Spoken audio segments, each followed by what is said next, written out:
The mission of the Institute for Engaged Learning is to ensure that there is equitable access to engaged learning experiences for IUPUI undergraduate students.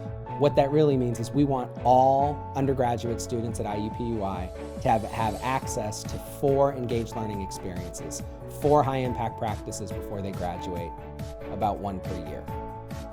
Every first-year student participates in our first-year experience or our first-year seminar. There's study abroad opportunities, there's undergraduate research, there are internship opportunities, there are service learning and civic engagement opportunities for our students, as well as capstone experiences in the schools. So engaged learning is already pervasive on our campus, and what the Institute's role is to help bring those opportunities together in a way where they make sense to students, so that students know these opportunities exist, they can identify them, apply for them, and see the connections that exist between them.